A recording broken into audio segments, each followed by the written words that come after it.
What is up, everybody? TriforceCaboose here. I hope you all are having a wonderful day today. If you can hear my voice right now, then you have stumbled into another episode of Go Figure. This is my part of the internet where I am your host, and I take you through all things action figures, statues, bust, or anything of the sort. But I won't run my mouth too long. If you want to catch me on any other part of the internet, all the links to my socials are down below. But without me running my mouth, let's get right into today's video. But I hope to see you around, hope you're doing well, and look forward to chatting with you soon. Be safe and be good people, my friends. What is up, guys? TriforceCaboose here, and welcome back to another episode of Go Figure. Today we are going to be looking at the NECA Figures Shin Godzilla collectible. I recently was able to actually find this at a Walmart and pick it up on clearance. And yeah, leading into Kong vs. Godzilla coming out in the next couple of days when I film this. I don't know if it'll be up in time. If not, we hope Zilla beat Kong. We ain't no monkey boys here. We Zilla boy. But yeah, seeing that we do hope King Kong takes the L while Godzilla takes the mega dub, I wanted to review this. Shin Godzilla is one of my favorite incarnations of Godzilla because I thought it was really interesting. He's the ideal creature of evolution. Normally I keep this stuff in the package. I really had to get this boy out to look at him, but I will show you guys. On the card, you get a nice little window box with a picture of the Shin Godzilla figure. There's your actual window box where the figure goes, and the back, which mine was tore, but I got it for $15. Can't argue with it. So you get some Shin Godzilla. Here's your little read-up if you want to pause and read it. I'll read it to you. Japan is plunged into chaos when a massive monster rises from the deep of Tokyo Bay and lies waste to the city. But that threat literally evolves. Can Japan and the world adapt as quickly?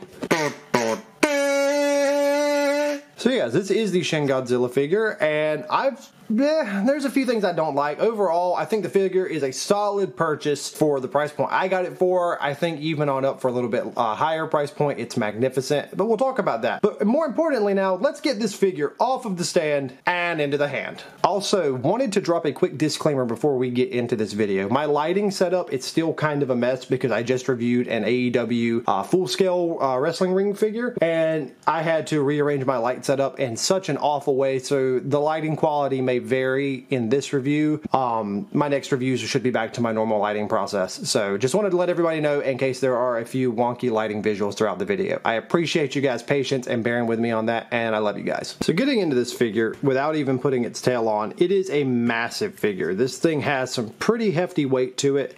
Obviously that boy got some thick old thighs. Godzilla ain't shy about that badonky donk that he's packing. That right there is what all the people want. That's what we came to see right there. But yes, guys, so let's kind of go over some of the articulation, and then also he comes with his tail, which I'll get into in a minute because I have some problems with this tail. I haven't actually popped it on completely yet. It is just a ball joint that you assemble there. I got to heat this end here up, and I'll do that here in just a second, and we'll put him together on stream for the first time. But just kind of looking at him, I can tell he's a big boy. But just before I attach him, just so it's a little easier to go through his articulation, head rotates full 360. The neck itself down in here has a ball joint, and that will rotate also 360. That looks horrifying. Now, one thing here is, if you'll notice right here, there is a cut for this whole section right here, this disc to rotate, but the spines, which they are made of a soft material, like it's very pliable, you're not going to hurt yourself on it, which is great because I can slap it all day. But I can like slap these all day and they don't hurt because all that kind of like flimsiness and everything, they're not very rigid. They do hold their shape and everything, so they're not just going to fall over, but they do inhibit a lot of movement with that entire disc. I haven't been able to get more than just like a slight movement to him, and even then he tries to go back into place. So now for his little baby tiny arms, they will go up. I'm nervous, NECA toys and me. Yeah, I don't want to risk it. Getting it to do a full 360 just feels like it's going to fall apart.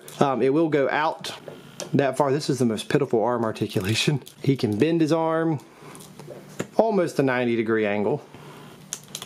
And then his wrist is on a hinge, so it will go up that far, down that far, and his wrist will rotate a full 360. Same thing for this arm. This arm shoulder is a lot more rigid than the other one, so it's a little harder to move that one. I would not recommend going with full 360 on the shoulders. I'm sure you can, but once mine gets to about this point, it just feels like it's going to snap. Outside of that, he will kick forward that far, The legs will, oh no, the full 360 does not feel safe. It gets to that point.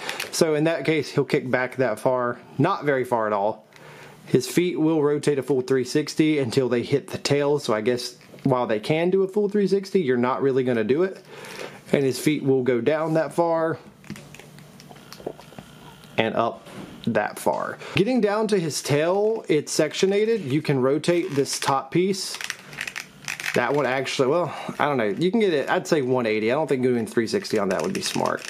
This piece kind of runs into some issues with the spining and everything where it just doesn't want to turn. It's not even the spining. It's where this piece meets this piece.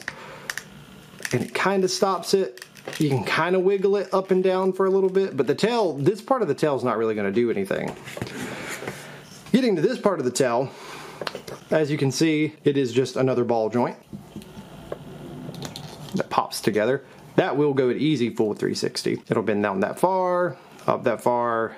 There's another segmented part of the tail here that'll actually also go full 360. There's nothing to run into. Now let's talk about my big problem.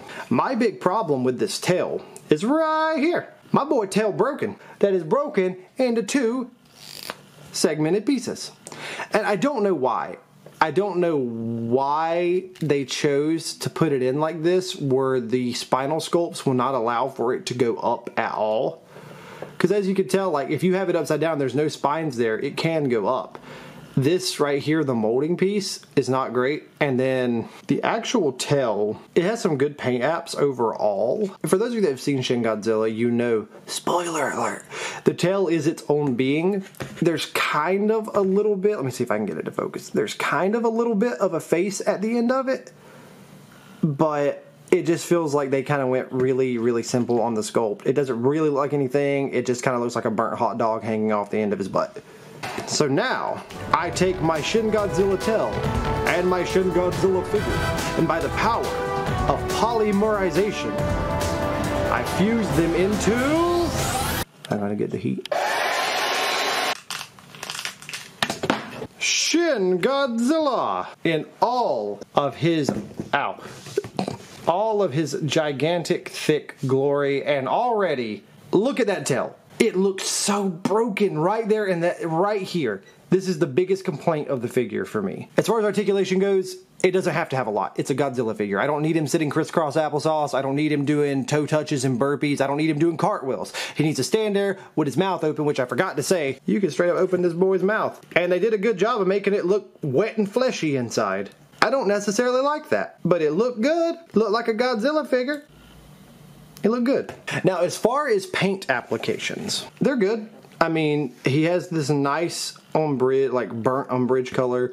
There's a little bit of red mixed throughout, which gives it a nice view on the shelf and everything. When it comes to the inside of his mouth, it's painted really well. The teeth are painted really well. There's no gappage. Mine doesn't have any smudges, any gaps, or anything like that. And like I said, getting him up closer, you can really see how they folded in that red umbrage burnt color.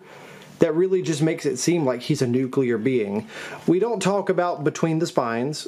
When they got down to his back between the spines, it looks like they just packed some pimento cheese into the gaps and say, yeah, that's close enough. That's a Godzilla figure. The great color, not the back color, the great color carries all throughout the tail until you get to the tip that it's burnt hot dog season. But overall, like the paint apps and texture, this figure feels great texture-wise. Like texture, it's magnificent. I love it. It's a very heavy figure. It feels like it should be a Godzilla figure. Hello, I need to see a chiropractor quickly, so save me. So yeah guys, in closing, I feel like this figure hits the mark. Anything from like the $15 to even $50 mark maybe, I feel like it's a good Godzilla figure. Anything above that, you're getting, it's not worth the investment, especially when the SH figure art or monster art, it's whatever they want to call it, figure does a lot of this better. I feel like this is a great budget alternative to that figure, and honestly, it looks great on the shelf. It looks phenomenal on the shelf, but that tail being busted up in multiple multiple places really distracts my brain. Whenever I have the figure posed, when I look at it, it's not pleasant. I don't know. But I try not to rate a figure from 1 to 10. I try to give you guys just some information before you guys were to purchase it so you know what's going on. And in my honest opinion, like I said, anything below like $49.99, I'd say grab this figure. It looks great on a shelf, especially if you're a Godzilla fan. I love the texturing, even down to like his eyes. They painted it so well. Don't look between the spines. Don't look at the wiener tail at the end. But other than that, everything is phenomenal. I really like this figure. I'm glad to finally have it reviewed. Now it can go in the backdrop on my Twitch streams and just have a good old time because I am a big Godzilla fan. Go my boy Zilla, beat up Kong, show him what is a king to a god. And I hope you guys have a wonderful time. Whenever this comes out, if you've seen Kong versus Godzilla, let me know what you thought about it. Let me know what you think about Shin Godzilla if you've seen that. I'd love to hear from you guys. But I appreciate you taking time to hang out, goof off, and watch this review of the Shin Godzilla NECA figure. I do hope that I helped in some capacity with your decision-making process of purchasing this figure. But until we meet up here next time for our next crazy figure review, I do want you all to know that I appreciate the time you took out of your day to watch this review. Know I send you nothing but love and good vibes. And if you don't take anything away besides the information of the figure, remember you are a wonderful human being. You deserve all the happiness in the world, and I hope you have a wonderful day and smile and appreciate yourself. Until next time, this caboose is loose and leaving the station. Be safe and be good people, my friends.